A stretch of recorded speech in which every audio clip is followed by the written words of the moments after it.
ಇವತ್ತು ನಾನು ನಿಮ್ಮ ಹತ್ರ ಒಂದು ಇಂಪಾರ್ಟೆಂಟ್ ವಿಷಯನ ಹಂಚ್ಕೊಳ್ಬೇಕು. ರೈಲ್ವೆ ಸ್ಟೇಷನ್ನಲ್ಲಿ ಚಾಯ್ ಮಾರುವಂತ ಒಬ್ಬ ಹುಡುಗನ ಕಣ್ಣು ಅಕಸ್ಮಾತ್ ಆಗಿ ಇಬ್ಬರು ದಂಪತಿಗಳ ಮೇಲೆ ಬೀಳುತ್ತೆ.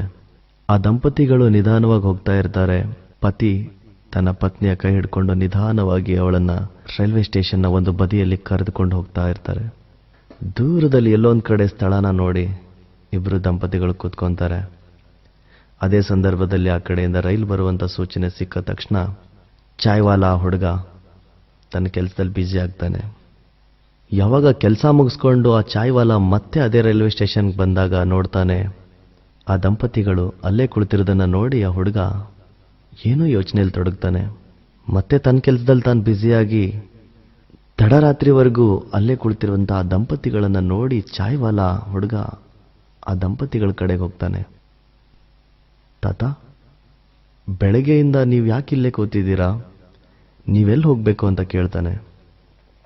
ಆವಾಗ ತನ್ನ ಬಲಜೇಬಿನಲ್ಲಿರುವಂತಹ ಒಂದು ಕಾಗದದ ತುಂಡನ್ನು ತೆಗೆದು ಆ ಚಾಯ್ವಾಲಾ ಹುಡುಗನ ಕೈಗೆ ತಾತ ಕೊಡ್ತಾನೆ.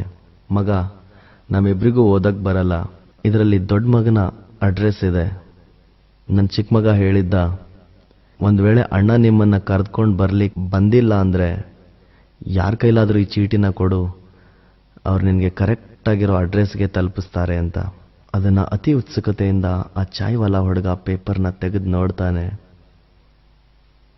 ಅವನ ಕಣ್ಣಲ್ಲಿ ಒಂದೇ ಸಮನೆ ಕಣ್ಣೀರು ಹರಿಯಕ್ಕೆ ಸ್ಟಾರ್ಟ್ ಆಗುತ್ತೆ.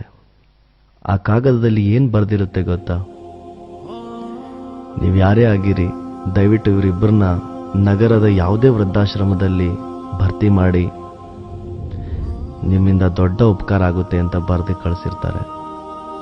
ಸ್ನೇಹಿತರೆ, ಧಿಕ್ಕಾರವಿರಲಿ ಇಂಥ ಮಕ್ಕಳಿಗೆ. ಇಂಥ ಮಕ್ಕಳ ಬದಲು ಬಂಜೆಯಾಗಿರುವುದೇ ಎಷ್ಟೋ ಲೇಸು ಅಂತ ಆ ತಾಯಿ ಮನ ಕೊರಗೋದಕ್ಕಿಂತ ದಯವಿಟ್ಟು ನೀವು ಕೂಡ ಯಾರು ಇಂಥ ತಪ್ಪು ಮಾಡಬೇಡಿ. ಪ್ರಪಂಚದಲ್ಲಿ ತಂದೆ ತಾಯಿ ಸೇವೆನೇ ಅತಿ ದೊಡ್ಡ ಪೂಜೆ. ಅದಕ್ಕಿಂತ ಪುಣ್ಯ ಇನ್ಯಾವುದ್ರಲ್ಲೂ